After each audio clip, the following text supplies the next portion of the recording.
Selamat bergabung kembali dalam Nasional Ismi bersama saya Fransi Golas. Dan saya Yohana Elizabeth Harjadinata.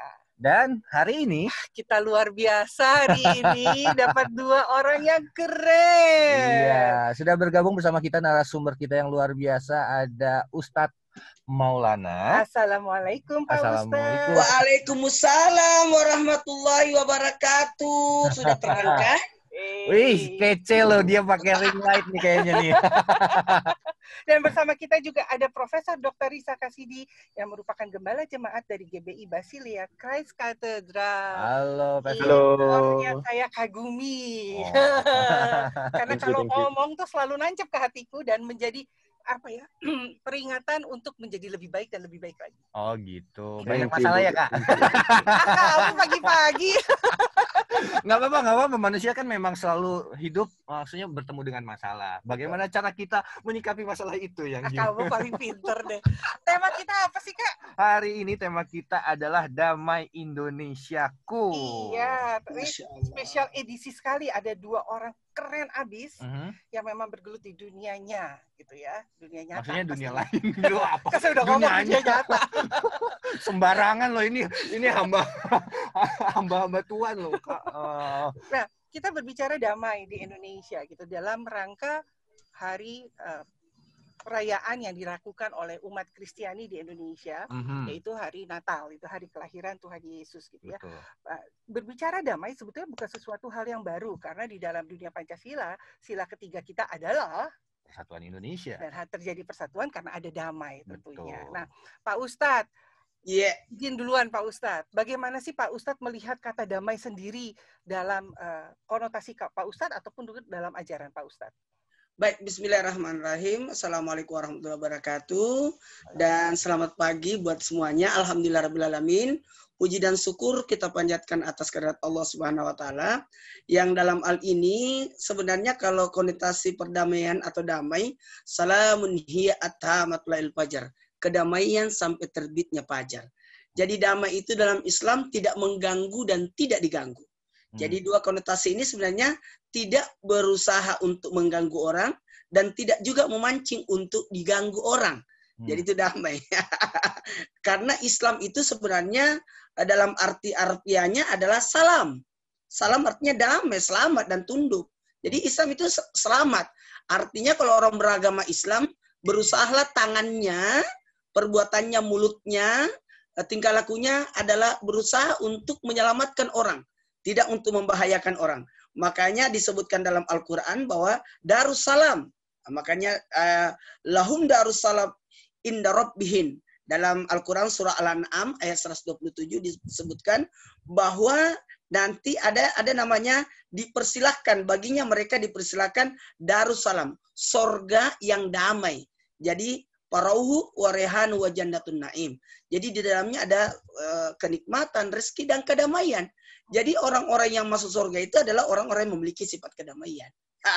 Jadi kalau berbicara masalah kedamaian, alhamdulillah. Assalamualaikum, keselamatan atas berarti memberikan keselamatan, bukan membahayakan. Jadi kalau kita berbicara kalau Islam itu bahkan ada nama Allah As-Salam. Namanya Allah dalam Asmaul Husna dari 99 itu salah satunya adalah As-Salam. Memberikan keselamatan. Jadi sesuatu yang menyelamatkan, mendamaikan, keamanan, memberikan keamanan. Jadi ini bisa berarti memelihara, yang maha kuasa, keagungan, kesucian. Jadi sebenarnya kalau berbicara masalah kedamaian itu, Rasulullah Sallallahu Alaihi Wasallam, tepatnya Nabi Muhammad Sallallahu Alaihi Wasallam, diutus untuk membawa kedamaian dan keselamatan. Rahmatan lil alamin. Yang hakikatnya di dunia dan di akhirat. Jadi kedamaiannya itu, keselamatannya itu bukan hanya di dunia, tapi akan menyelamatkan sampai di hari kemudian. Maka kalau berbicara masalah Islam tentang perdamaian, Islam sebagai agama perdamaian oleh para pemeluknya harus diwujudkan dalam kehidupan baik itu pribadi, keluarga, masyarakat, bangsa, dan umat manusia keseluruhan. Jadi bahkan Al-Quran udal linas, petunjuk bagi manusia. Jadi untuk keseluruhan. Jadi tidak ibarat agak berhenti sebentar gitu ya sambil ada menunggu gangguan agak sinyal. freezingnya. Ada gangguan ini kali signal connection. ya. Oke. Sudah bisa. Antara cinta dan benci. Kalau orang mencinta itu tidak merasakan kedamaian karena ngobrol terus dalam mobil. Jadi nggak bisa istirahat. Kalau kebencian, hatinya tidak tenang karena timbul pikiran dan sebagainya. Jadi damai itu seakan-akan kita naik di angkot. Angkot itu kita tidak kenal kiri kanan, jadi kita bisa diem, santai, istirahat. Naik pesawat kita tidak kenal kiri kanan, itu terasa berdamai banget enaknya. Tiba-tiba nyampe aja di Makassar kalau naik pesawat. Enggak, tiba-tiba sampai aja di Bandung. Kalau ada namanya kedamaian. Kita belajar kaidah damai yang sesungguhnya ya dari umat Muslim khususnya. Betul. Nah, kalau menurut Pastor Riza sendiri terkait dengan kerukunan umat beragama di Indonesia, seperti apa, Pastor? Silahkan. Thank you so much buat Pak Ustadz Maulana yang saya selalu lihat di TV dan di internet, terkenal sekali. Satu kehormatan buat saya untuk bisa sharing bareng dengan Pak Ustadz di sini, satu forum yang luar biasa. Thank you so much for Nasionalis ISMI yang sudah memfasilitasi diskusi ini. Ini adalah satu langkah yang baik di mana kita bisa selalu membahas hal yang positif tentang bangsa kita. So, with that question, sebetulnya damai di Alkitab itu ada dua kata. Yang pertama shalom, kalau kita sering bilang ya kan, assalamualaikum, di umat Kristiani seringkali telepon shalom. Shalom is basically damai, salam damai begitu. Tapi dalam bahasa Yunani-nya erene, dan erene ini menarik karena artinya harmoni. Waktu saya coba untuk cari kata damai di Cambridge Dictionary di dalam bahasa Inggris, dikatakan bahwa damai versi dunia adalah hidup bersama tanpa disagreement atau tanpa perbedaan pendapat. Wah, saya bilang ke istri saya, kalau ini artinya damai, berarti kita nggak damai dong. Setiap hari kita berbeda pendapat. Saya mau makan nasi pecel, dia mau makan pizza, right? So, yang amazing dalam ajaran kitab suci adalah bahwa damai adalah harmoni, erene. Artinya adalah kita bisa berbeda pendapat, tetapi kita tetap hidup dalam pendamaian. Selera makan kita bisa berbeda, cara berpakaian kita bisa berbeda, bahasa kita bisa berbeda, tetapi kita hidup dalam damai. Berarti kita tahu bahwa beda, tapi dalam berbeda-beda tetap satu, seperti Bhinneka Tunggal Ika. Itu kan satu yang kita percaya bersama-sama di bangsa Indonesia. Beragam-ragam, tapi satu juga. Kan berbeda-beda, tapi satu. Dengan demikian, menurut saya dalam kekristenan, untuk menjawab pertanyaan tadi, damai itu adalah di mana kita bisa melihat perbedaan, tetapi kita tetap bisa rukun, kita tetap bisa menerima perbedaan itu, dan kita bisa tetap hidup dalam harmoni. Seperti pemain bass, pemain drum, pemain gitar, keyboard, semuanya berbeda instrumennya. Tetapi kalau disatukan dalam kunci yang sama, itu ada yang namanya harmoni. Demikian juga di bangsa kita, berbagai suku, berbagai bahasa, berbagai kepercayaan, tapi bisa hidup bersama secara harmoni. Dan itulah pendapat saya, menurut saya mengenai damai dari tafsiran bahasa Yunani, yaitu erene dari Perjanjian Baru. Wow, ini dua-duanya ngomongnya kayaknya Saya fasih teduh banget loh. ya. Saya teduh, serius. Tadinya saya panas sama kamu. Oh iya. Maksudnya panas suka gitu. Bisa Oke. aja. Pak Ustadz, tadi menarik sekali Pak Riza bilang harmoni gitu ya. Keharmonitasan itu dicontohkan dengan berbagai alat musik.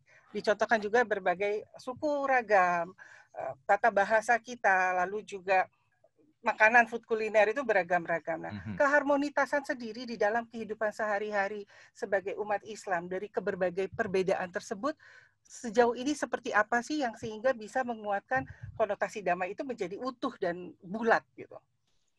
Sebenarnya begini, kedamaian itu jadi indah sebenarnya. Berbeda itu, perbedaannya, Allah ciptakan bermacam-macam, berbangsa-bangsa, bersuku-suku untuk saling kenal mengenal. Jadi sebenarnya tujuan Allah, tujuan Tuhan menciptakan adanya keragaman warna kulit, adanya bangsa-bangsa, adanya suku, bahkan berbeda pendapat dan sebagainya. Sebenarnya kalau dalam Islam melihat sisi perbedaan ini adalah rahmat. Sebenarnya sisi adalah rahmat.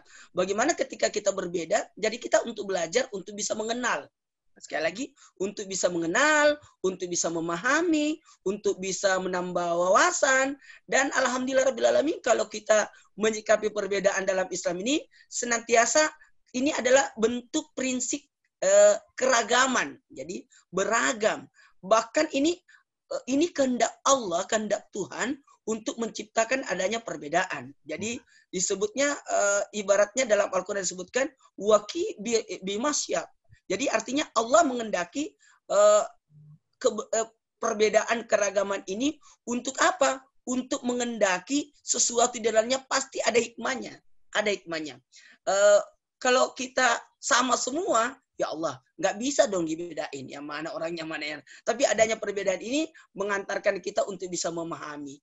Jangan berusaha untuk memaksakan orang lain untuk mengenal kita, memahami kita, tapi kita lah yang berusaha untuk memahami orang lain. Bahkan ada prinsip apa itu? Memandang manusia sebagai satu keluarga. Jadi satu keluarga. Sebenarnya satu, tapi adanya. Tidak usah jauh-jauh. Dalam satu rumah tangga aja, bahkan tadi disebutkan oleh Pak Prof, ya, luar biasa, masih muda banget. Pak Prof, bahkan suami istri itu berbeda. Ya. Kalau sama nggak mungkin. Jadi sisi wanita, sisi laki-laki, ada sisi laki-laki adalah tanggung jawab, sisi perempuan adalah kasih sayang. Dengan adanya perbedaan ini yang menyatu, saling menutupi sebenarnya. Jadi Islam melihat dari sisi saling melengkapi, saling menutupi. Kalau semua bangunan itu terbuat dari batu, aduh, gunung. Tapi kalau semua terbuat dari besi, aduh, penjara. Jadi ada baiknya, harusnya memang ada perbedaan. Jadi tinggal bagaimana kita menyikapi perbedaan ini sebagai rahmat, sebagai saling mengenal, sebagai satu ilmu, bahkan rahmat buat kita semua. Jadi tidak dijadikan ini adalah perbedaan ini jadi sesuatu yang yang jelek, tidak, tapi ambil sesuatu yang enak. Saya punya pengalaman tersendiri, alhamdulillah. Saya waktu kecil bersama dengan saudara kami, umat Nasrani, jadi enak. Artinya saya salat Jumat, yang jagain sepeda saya, sahabat saya. Terus kalau hari Ahad, hari Minggu, saya juga ke rumahnya, maksain dia, ayo pergi sekolah, pergi belajar Minggu, kan itu begitu. Dan bahkan alhamdulillah saya sudah jadi guru agama Islam di satu sekolah SD Mangkuda di Makassar. Itu saya bersama dengan Pak I Gede, itu pastor juga, alhamdulillah pendeta, tapi luar biasa loh. Kita saling mengingatkan kalau jam salat, justru beliau mengingatkan. Bahkan saya juga mencarikan untuk bahan-bahan buat anak-anak sekolah tentang agama. Jadi sebenarnya perbedaan ini, jadi kita saling mengingatkan. Iya gitu. Ya. Itu. Perbedaan itu indah sekali. Ya, enak. Dan tadi satu kata yang saya tangkap dari Ustadz Maulana, kita nggak boleh memaksa. Betul. Karena memaksa itu tugasnya koki. Ya. Apalagi kalau bumbunya enak, hasilnya jadi enak. Memaksa yang ini beda. Kok nggak dikoreksi? Nggak mau. Karena la ikrah fiddin, tidak ada paksaan dalam beragama. Benar. Iya. Ya, terkait tadi ya, saya mau tanya kepada Prof. Riza nih. Pada saat kita Natal, sering sekali judul itu selalu damai di bumi. Itu saya kayak sudah kayak kultur itu dari tahun ke tahun tuh lebih banyak orang memakai kalimat itu. Apakah kalimat itu memang tercetus dari tadi, artinya mengingatkan kembali gitu, atau memang berkacamata dengan kejadian-kejadian selama 1 tahun menuju peringatan kelahiran Tuhan Yesus, mungkin ulang tahunnya Tuhan Yesus bisa dikatakan seperti itu. Apa sih yang membuat kalimat ada itu damai di bumi itu? Thank you. So, kata damai di bumi itu sebetulnya terambil dari Yesaya pasal 9, di mana penjabaran Immanuel dari Yesaya 7, ada 4 kata di situ, title Tuhan Yesus, yaitu Allah yang perkasa, Bapa yang kekal, Raja Damai. Penasihat ajaib, Allah yang perkasa, Bapa yang kekal, dan Raja Damai. Nah, kata Raja Damai itu adalah Shalom. Lalu di bahasa Yunani-nya, of course, Erene, seperti yang saya jelaskan tadi. Nah, jadi damai di bumi itu sebetulnya karena waktu Tuhan Yesus lahir, itu sekitar 400 tahun sejak kitab terakhir di Alkitab dicatat, di Perjanjian Lama Maleakhi, 430 tahun, tidak ada pewahyuan sama sekali dari Tuhan kepada bangsa saat itu. Jadi tidak ada kitab ditulis sama sekali. Sehingga sepertinya 400 tahun ada namanya Dark Age, di mana Tuhan tidak bicara sepertinya. Dan waktu itu bangsa Israel sedang dijajah oleh Romawi setelah kena Persia, kena Yunani, akhirnya Romawi. Jadi tidak ada lagi harapan, tidak ada lagi damai, tidak ada lagi yang namanya light in the darkness. Sehingga waktu Tuhan Yesus datang dikatakan damai di bumi gitu. Wow, akhirnya kita bisa merasakan damai. Tentunya pengharapan bangsa saat itu adalah supaya Tuhan Yesus menjadi raja dan memulihkan keadaan negara waktu itu. Tapi ternyata tidak, tetap aja dijajah. Bahkan seperti kita tahu, Kaisar Nero menghancurkan gereja-gereja, membakar kota Roma, menuduh orang Kristen membakar kota Roma dan lain sebagainya. Ternyata damai itu bukanlah the absence of storm. Ya kan? Jadi damai itu bukanlah tidak adanya masalah. Apalagi dalam kondisi COVID seperti ini, semua dalam masalah. Bisnis dalam masalah, keluarga dalam masalah. Anak saya sekolah online, kasihan sekali udah berbulan-bulan. Ya kan, waktu itu. Dan juga ibu-ibu tanya, perlu berapa laptop? Oh, satu anak, satu laptop. Hah, satu laptop 8 juta, punya 3 anak 24 juta. Bagaimana begitu? Jadi ini kalau kita bicara damai adalah absence of storm, atau satu ketidakadaan badai, maka tidak ada damai. Jadi damai itu sebetulnya adalah di mana ada ketidaknyamanan, di mana ada satu masalah dan belum ada solusi sekalipun, tapi ada rasa damai yang Tuhan berikan di hati kita. Karena Tuhan Yesus yang ada dalam hati kita itu yang memberikan damai. Contohnya waktu itu murid-murid sedang di perahu, cerita yang sangat populer, dan badai sangat besar. Tuhan Yesus tidur di situ, tidur di buritan. Lalu murid-murid tanya, Guru, tidakkah engkau peduli kalau kita binasa? Maksudnya apa? Kok nggak ada damai ya? Katanya damai, Raja Damai di sini, di perahu ini. Tapi badai begitu besar. Jadi Tuhan tidak pernah menjanjikan hidup tanpa masalah. Tapi Tuhan menjanjikan bahwa di dalam segala masalah, Dia sumber damai itu akan memberikan ketenangan di dalam hati kita. Demikian juga buat setiap kita menyambut hari Natal minggu depan loh, sudah nggak kerasa, udah Natal. Itu bukan Tuhan menjanjikan things are going to get better, bukan berarti kondisi semakin baik. Tentunya kita doakan kondisi semakin baik.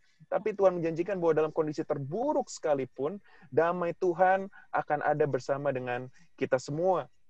Karena Dia membawa damai buat semuanya. Sehingga kita bisa hidup dalam harmoni di tengah ketidaktentraman atau ketidaknyamanan sekalipun dalam kondisi ekonomi kita, kesehatan kita, dan lain sebagainya. Demikian, Bu. Demikian, Kak.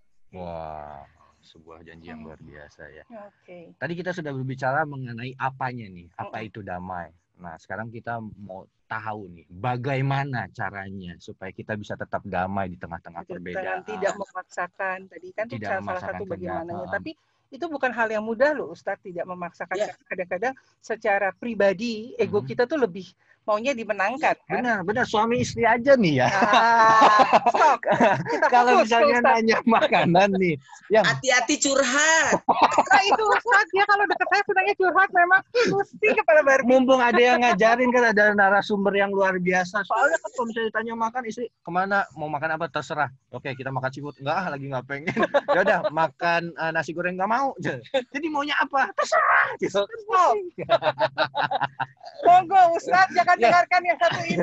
Iya, balik lagi. Bagaimana solusi menghargai perbedaan? Sebenarnya begini, ketika kita mendapatkan orang yang berbeda, maka harusnya kita menghargai perbedaan itu. Itu yang paling penting.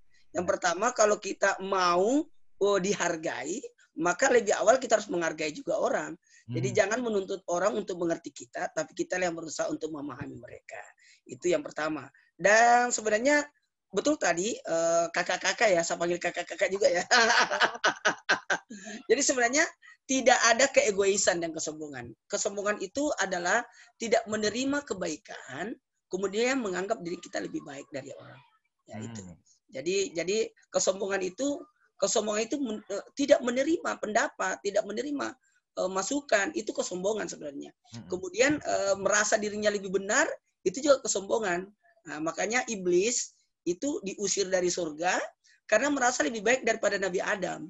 Nah, itu sebenarnya padahal memang iblis pada dasarnya bisa dikategorikan ibadahnya luar biasa. Bangsa jin yang diangkat tinggal di ibaratnya di langit bersama dengan para malaikat, tapi tiba-tiba Allah menciptakan manusia. Sebenarnya iblis ini hebat. Kalau mau di Azazil nama awalnya, kalau sekiranya iblis itu menghargai adanya perbedaan karena dia diciptakan dari api sementara Nabi Adam diciptakan dari tanah, dia merasa lebih mulia. Inilah yang timbul kesombongan. Padahal iblis tidak tahu, tanah lebih mulia daripada api. karena ada surah tanah, kan tidak ada surah api kan? Betul. Dan semua yang dikena tanah pasti, banyak ya Ustaz.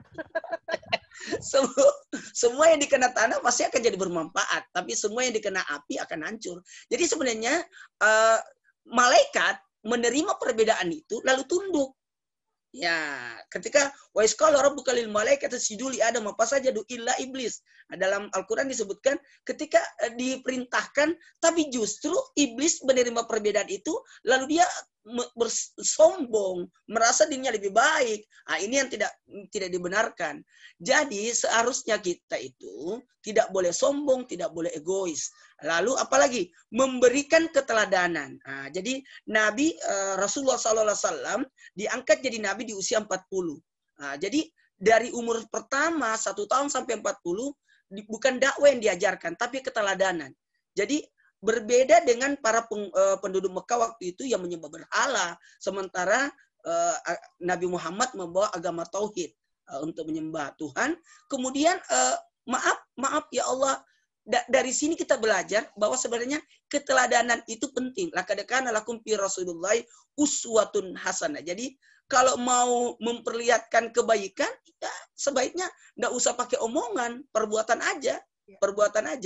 Jadi aku ini orang baik, nggak usah disebut, nggak usah artinya berargumen untuk menandakan Anda orang baik, tapi perlihatkanlah kebaikan, perlihatkanlah keteladanan. Jadi yang harusnya itu keteladanan. Lalu maaf tadi lakun dinukum waliyadin, bagimu agamamu, bagiku agamaku. Jadi kita tidak boleh ada namanya pemaksaan.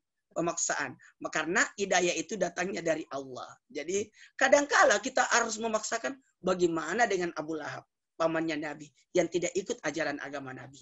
Jadi kadangkala ada Nabi Nuh yang punya anak namanya Kan'an. Noah ya, kalau di agama Nasrani ya, itu justru tidak naik di perahu. Artinya apa? Hidayah itu datangnya dari Allah. Jadi, mohon maaf, setelah tahap ini harga perbedaan, kemudian tidak egois, kemudian memberikan keteladanan, lanjut kita hidayah itu datangnya dari Allah, maka kita dituntut untuk apa? Bersabar dan mengerti. Wow, dari sini saya belajar kalau kedamaian itu dimulai dari sebuah keputusan ya, Kak. Ya. Nah, saya mau nanya nih ke Pastor Riza nih. Kan nggak gampang ya menerima perbedaan. Terus apalagi kalau misalnya di kekristenan gitu, itu jawabannya semua bermula dari kasih nih. Gimana caranya mengasihi orang yang nyebelin, orang yang ngeselin, orang yang bermasalah dengan kita? Itu kan tidak harus selalu beda agama, beda suku, beda kata. Kadang-kadang kekesalan juga timbul pada orang terdekat gitu ya, tapi nggak di kita. Enggak. Jadi itu beda konten pasti. Silakan, gimana nih? Oke, jadi I think a very good question. Definisi kasih adalah upaya untuk menyenangkan orang lain dengan mengorbankan diri sendiri karena kasih selalu memberi. Sedangkan nafsu adalah upaya menyenangkan diri sendiri dengan mengorbankan orang lain karena nafsu selalu mengambil. Jadi kalau memang kita mau menyenangkan orang lain, kita akan bisa menerima perbedaan, kita akan bisa untuk menerima kekurangan orang tersebut. Dan contoh paling simple adalah actually dalam kakak adik atau suami istri, begitu kan, anak dengan orang tua pasti banyak kekurangan. Misalnya orang tua mau cari calon mantu gitu ya, pasti kalau awal-awal semuanya baik ya kan, karena sopan ya kan. Setelah setahun sudah mau masuk pernikahan nih, mulai kelihatan alarmnya mulai bunyi. Waduh, ini kok begini ya, ini kok nggak sopan, ini kok ada kekurangan ini dan itu. Jadi kita harus punya satu mentalitas di mana kalau saya benar-benar mengasihi, saya akan menerima. Oke, kamu nggak bisa ikut cara berpakaiannya. Oke, saya berkorban, nggak apa-apa, saya ngalah. Oke, kamu nggak suka cara makan kita, kamu suka makanan lain. Oke, saya yang berkorban. Jadi harus ada give and take juga dalam relationship. Dan saya rasa itu yang penting dalam Natal ya, karena mungkin contohnya kalau keluarga, waduh ikut mana nih, keluarga suami atau keluarga istri merayakan di mana dan lain sebagainya, liburan mau kemana, tentu banyak kompromis yang harus dilakukan dalam keluarga kan. Dan itu menurut saya adalah kita harus mengerti kembali definisi kasih tadi, karena kalau semuanya berfokus pada diri sendiri dan tidak mau berkorban, berarti itu bukan kasih namanya, itu nafsu kan, mau mengambil terus, yang penting orang lain rugi, saya yang paling senang dan saya yang paling bersukacita. Maka itu salah satu yang kami lakukan. Saya selalu ingatkan kepada jemaat Tuhan di mana Natal bukanlah waktu menerima kado atau waktunya mengumpulkan kado, tapi Natal adalah waktunya kita membagikan kepada orang-orang di sekitar kita. Jadi kalau Natal kita ada namanya sisi helping hand sejak tahun ya, Kak Yohana juga mungkin waktu itu involved juga. Saya ingat waktu itu ketemu kita ya waktu lagi selesai Natalan, dan menurut saya itu sangat penting mengajarkan mentalitas jemaat bahwa Natal bukanlah berapa banyak yang kita bisa terima, tapi berapa banyak yang kita bisa beri kembali kepada orang-orang. Karena seperti Tuhan Yesus datang bukan untuk dilayani, tapi untuk melayani. Demikian juga kita dipanggil bukan untuk berkati, tapi untuk memberkati dan untuk menjadi berkat buat orang-orang sekitar kita. Suku apapun, bahasa apapun, agama apapun, tidak masalah karena Tuhan melihat hati kita yang mau menjadi berkat buat semua orang. Itu, Kak. Terima kasih. Saya tertarik dengan kalimat pengorbanan. Gitu ya. Kalau kita berbicara pengorbanan, sebetulnya ada sesuatu yang dari zona nyaman menjadi tidak nyaman. Kan biasanya begini-begini, tapi kita harus memberikan gitu, berkorban gitu ya. Juga ada hal-hal yang gini, Pak Ustadz, saya mau tanya dengan Pak Ustadz, pengorbanan di sini gitu, seberapa sih kita bisa berkorban untuk sesuatu yang baik? Apakah harus, karena gini, di asumsi saya pengorbanan ini bisa bermacam-macam. Salah satunya memang memberikan apa yang kita bisa berikan, tapi juga kadang-kadang ada orang yang memaksakan memberikan, padahal kapasitasnya belum sampai ke situ, hanya untuk mendapatkan apa ya, dikeren-kerenin, dipride-kan, gitu pendapat kan, orang ya. pendapat orang. Nah, bagaimana menurut Ustadz tentang pengorbanan yang sebaiknya kadang kata konotasi mungkin ikhlas gitu ya, Ustadz? Sebenarnya kalau pengorbanan itu dalam Islam, alhamdulillah, inna a'tainakal kautsar fasholli li rabbika wanhar inna dzaniyaka wal abtar.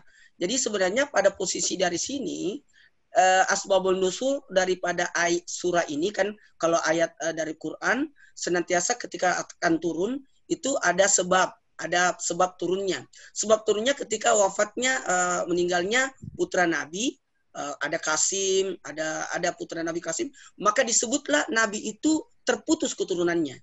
Karena keturunan itu diambil dari anak laki-laki yang menurunkan keturunan-keturunan. Nah, ketika itu putranya Nabi meninggal sehingga Nabi diejek bahwa abtar. Nah, pada posisi ini sebenarnya begitu banyak nikmat yang Allah berikan pada kita. Nah, jadi sebenarnya mengajarkan ketika kita berkorban, yuk kita lihat kita masih lebih mampu dibanding orang-orang di sekitar kita. Mungkin yang membuat kita terharu ketika kita mengorbankan sesuatu yang kita cintai. Sebagaimana pengorbanan Nabi Ibrahim yang akan mengorbankan putranya. Nah, itu ada pengorbanan sosok anak kepada orang tua, pengorbanan waktu, termasuk orang tua, maaf ya, ibu-ibu yang luar biasa berkorban, yang siap untuk merubah maaf, tubuhnya yang dulu langsing, tiba-tiba punya anak harus, maaf ya, tanpa menyinggung perasaan siapapun, itu tiba-tiba berubah bentuk lah, apalah, itu luar biasa. Pengorbanan waktu, tenaga, itu luar biasa. Jadi pengorbanan itu banyak hal yang kita bagus tadi kalau kita bisa menggambarkan ihsan, ikhlas, ya harus dibarengi dengan keikhlasan. Kalau berkorban tanpa keikhlasan itu susah untuk diterima. Karena ikhlas itu karena Allah, bukan karena sesuatu.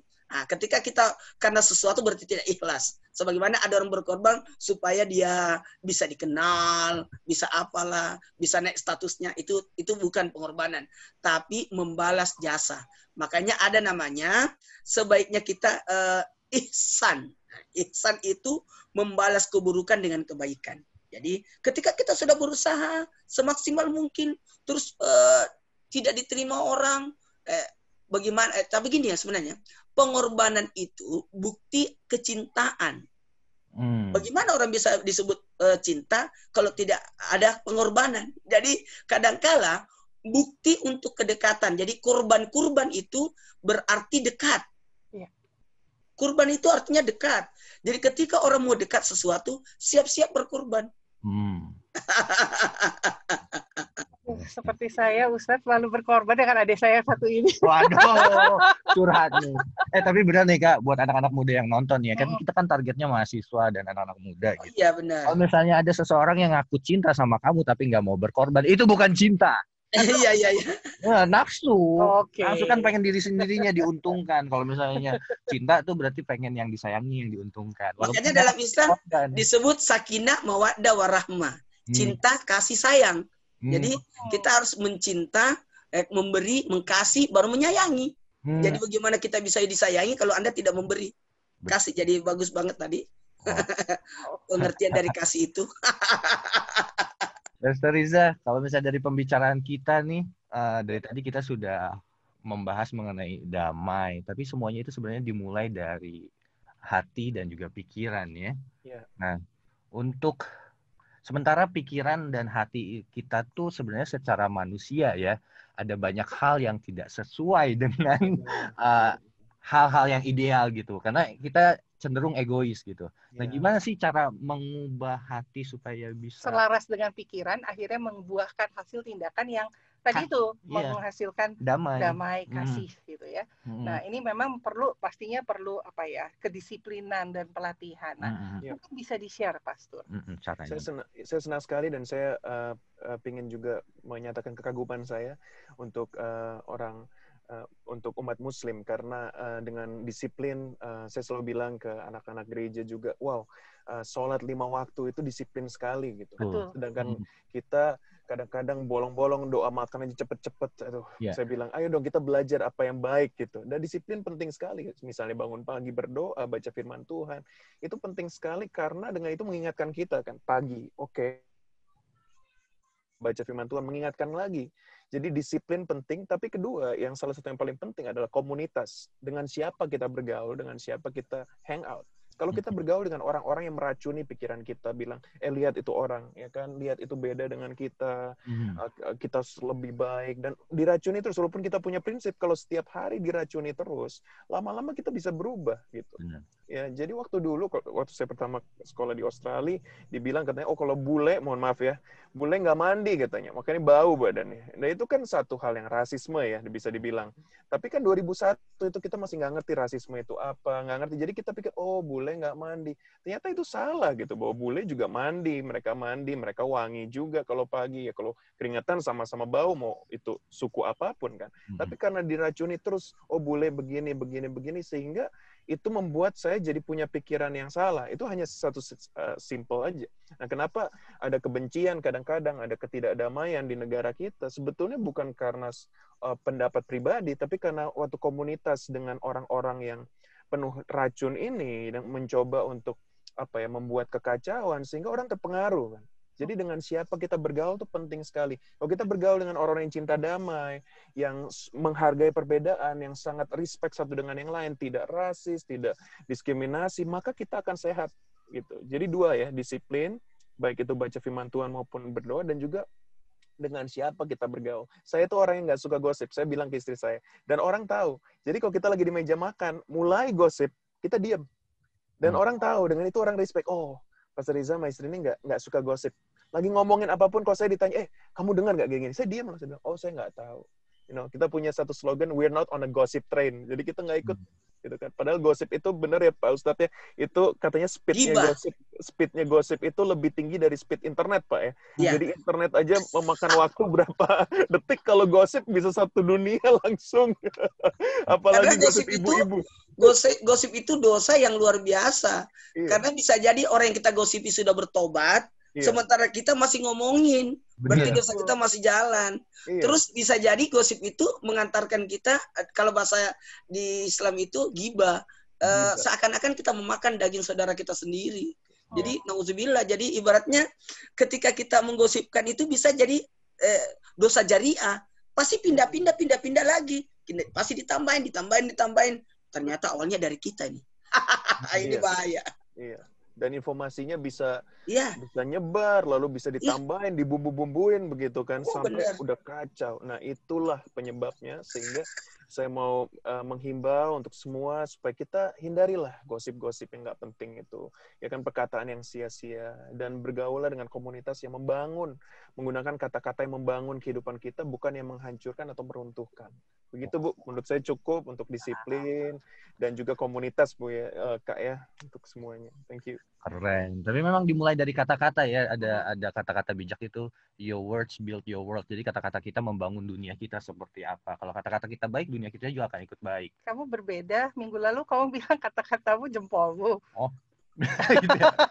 Ya maksudnya sekarang kan jempol juga kan sekarang kita berkata-kata melalui sosial media melalui jempol juga Kak. Iya, baiklah kalau begitu. Jadi mulutmu harimaumu, jari jemarimu ada jerujimu. Itu yang benar tuh. Catat. Harus dicatat Tulis sedikit itu, ya. biar nggak lupa ya. Ya, terus Pak Ustadz, Ya. kita tahu ya di Indonesia ini kan begitu banyak sekali keragaman. Katakanlah satu tempat Sunda aja tuh bisa macam-macam bahasanya. Ada Sunda halus, Sunda kasar. Iya betul. Biasa aja gitu. Terus belum lagi kita masuk ke Sumatera Utara gitu kan. Ada macam-macam, ada yang Karo, ada yang segala macam gitu ya. Ini sudah menjadi satu identik atau statement yang kita sama-sama ketahui, bahkan dunia tahu. Indonesia itu salah satunya adalah keragaman gitu ya. Dan satu juga keragaman ini yang dibentuk dan diperkuat setiap saat dengan budaya, dengan seni, dengan apapun itu, Ustadz. Nah, bagaimana sih Pak Ustadz melihat keragaman ini, gitu ya, khususnya di Natal, ya, secara umat Muslim? Saya tadi senang sekali Pak Ustadz mengatakan kalau saya sholat, teman saya yang jagain sepedanya, gitu ya. Saya pikir tadi Pak Ustadz bilang jagain sandal, gitu ya. Nah, saya juga melihat ini bagaimana setiap perayaan Natal di gereja-gereja waktu belum COVID ya, itu kan selalu dijaga dengan aman supaya tidak terjadi apapun gitu ya. Tentu sekarang COVID bergeser, tidak akan ada kerumunan-kerumunan lagi karena protokoler kesehatan. Nah, bagaimana sih Pak Ustadz memberikan kepada generasi milenial melalui media Pak Ustadz gitu ya, bahwa keragaman itu indah, harmoni, dan akhirnya menghasilkan sebuah perdamaian. Melalui apa saja? Tadi kan Pak Ustadz bilang keteladanan. Mungkin bisa di-share karena sekarang ini dari Aceh sampai Papua yang mendengarkan hari ini. Baik, makasih banyak untuk kesempatan hari ini mengajarkan buat kita untuk bisa mengerti. Sekali lagi bisa adanya tadi harmonisasi yang disampaikan oleh Pastor Riza tadi. Bagus sekali. Jadi sebenarnya ibaratnya kehidupan ini Allah persembahkan kita hidup berada di sini untuk secara pribadi kita menyembah, beribadah, berbuat baik menurut cara kita. Makanya di surga itu banyak pintu. Ada 8 pintu. Ada pintu duha, puasa, ada. Jadi dalam Islam itu ada beberapa pintu surga. Maka mereka masuk sesuai dengan kapasitas kemampuan.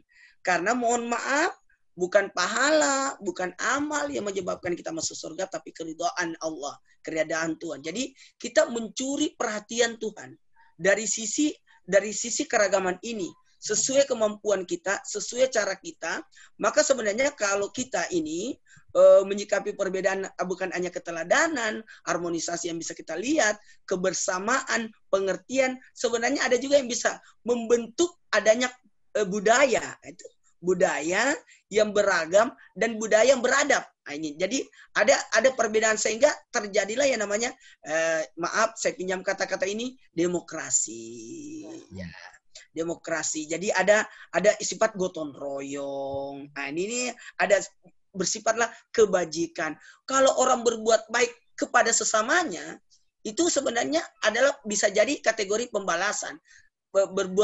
Membalas kebaikan. Tapi kalau dia bisa membalas sesuatu yang berbeda daripadanya, bisa jadi itu adalah ihsan. Oke. Ihsan. Jadi tidak mesti kita disuruh memberi kepada yang pelit. Nah, kita disuruh untuk menyambung silaturahmi kepada orang yang memutus silaturahmi. Ya. Kalau yang sudah bagus silaturahmi ngapain ya? Jadi tinggal dipupuk. Tapi kalau yang berbeda itu harus kita rangkul. Jadi bukan malah dijauhi, kita jemput, kita tuntun, kita ingatkan, kita sadarkan. Jadi menghargai mereka sesuai dengan kadar. Jadi karena tujuan penciptaan kalau dalam Islam kan ada 3. Wa ma khalaqtul jinna wal insa illa liya'budun, untuk menyembah Allah. Sekali lagi untuk menyembah Allah, kemudian untuk jadi khalifatan fil ardi, untuk menjadi wakil Tuhan, wakil Allah di bumi ini, untuk jadi pengurus. Jadi sebenarnya kita harus, maaf, kalau sesama manusia Bukan hanya sesama manusia, sesama ciptaan Tuhan. Kita harus berbuat baik kepada binatang, kita beradab dan sebagainya. Nah, kemudian tujuan pencipta manusia yang ketiga adalah amal ma'ruf nahi mungkar. Jadi jangan biarkan kalau ada orang terzalim kita biarkan, kita bantu. Jadi kalau orang jatuh dari jatuh, tidak usah tanya agamanya apa, bantu. Masa mau nanya dulu agamamu apa baru dibantu? Itu enggak etis. Kita bantu. Kita tidak mesti harus bertanya agamanya apa. Jadi kalau di Indonesia alhamdulillahirabbil ini gotong royongnya, saling membantu ini luar biasa. Keragaman ya luar biasa. Makanya kita bersyukur indah rasanya kita tinggal di Indonesia ini dengan keragaman baik suku, agama dan tradisi termasuk tadi bahasa dan sebagainya. Itu nikmat banget. Ya. Damai hatiku. Jadi bangga juga ya, karena pasti ada alasannya kenapa kita lahir dan tinggal di Indonesia. Ya. Betul. Dan kalau dari Pastor Riza, apakah ada pesan nih untuk masyarakat Indonesia supaya kita bisa tetap menjaga perdamaian dan juga merawat kerukunan nih? Thank you so much for the opportunity. Pesan terakhir saya diingatkan cerita tentang orang Majus, di mana saya udah sempat recording message ini tentang orang Majus juga. Dan orang Majus itu sebetulnya salah satu orang pertama yang membawa persembahan kepada bayi Tuhan Yesus waktu itu bersama Maria dan Yusuf. Dan orang Majus ini dia dari Persia, dari timur ya. Dan dia bukan orang Kristen. Orang Majus ini pengikut agama Zoroastrianism actually. Itu salah satu agama tertua di dunia. Tapi mereka travel dari jauh mempersembahkan emas dan mur dan kemenyan. Sungguh indah damai Natal. Di mana waktu Tuhan Yesus dilahirkan, Tuhan memakai orang Persia, orang dari timur ini untuk mempersembahkan kepada bayi Tuhan Yesus. Dan persembahannya, emas dan mur dan kemenyan ini dipakai karena keluarga Tuhan Yesus harus mengungsi ke Mesir karena diincar oleh Herodes selama waktu itu, mau dibunuh oleh Herodes, sehingga mereka harus mengungsi. Waktu mengungsi, mereka hidup dari persembahan itu. Jadi sungguh indah bahwa dari awal Tuhan Yesus dilahirkan, Tuhan memakai bangsa-bangsa di luar suku bangsa Israel waktu itu untuk memberkati keluarga Tuhan Yesus. Jadi Natal dari awalnya, it's not just for certain groups of people, bukan hanya untuk orang-orang tertentu, tapi Natal adalah satu tanda di mana Tuhan memberikan harmonisasi, memberikan perdamaian kepada orang-orang, memakai bangsa-bangsa manapun untuk saling memberkati, untuk saling menghormati. Jadi saya mau encourage anak-anak muda, generasi muda untuk mari di Natal ini adalah waktunya kita saling menghormati, saling menghargai. Kita menjadi berkat buat semua orang dari lintas agama, suku, bahasa. Kita menyatakan bahwa Indonesia adalah bangsa yang kuat, berbeda-beda tetap satu. Itu kita pelajari semua di SD, tapi benar-benar kita mau hidupi bersama-sama bahwa semakin beda justru kita semakin kuat. Saya cinta Indonesia. Saya udah tinggal di Australia lama sekali, tapi saya selalu bilang makanan saya favorit tetap nasi liwet dan soto ayam. Dan buat saya adalah luar biasa di Indonesia. Setiap kota punya ciri khas tersendiri. Setiap kota punya accent tersendiri. Jawa Timur dan Jawa Tengah accent Jawanya aja beda. Padahal kalau di Australia satu benua dari barat sampai timur sama semua. Amerika Barat sampai Timur sama semua. Tapi Indonesia ini luar biasa loh. Berbeda-beda semua, tetapi kok bisa satu, bisa kuat.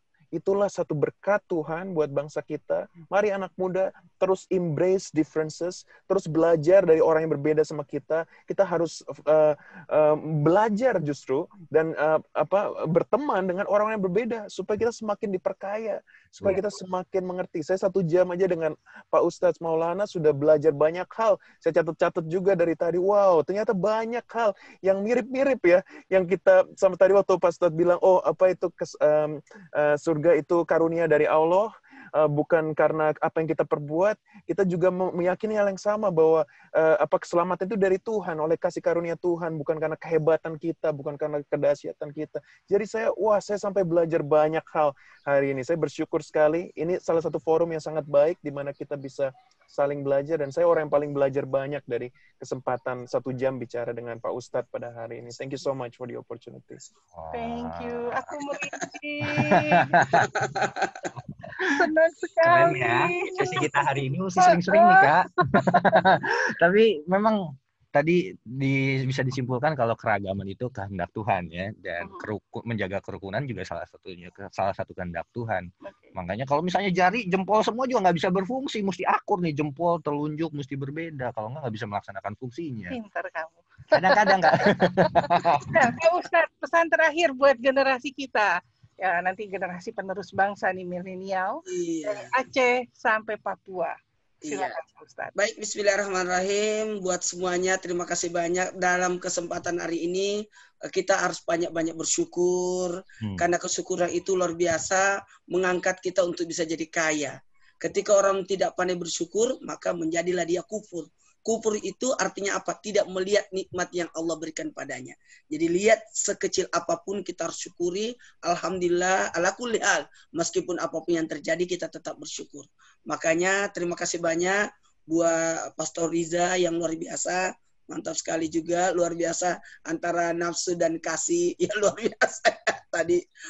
Itu mengajarkan buat kita buat sama-sama mengerti bahwa sebenarnya kenalilah dia.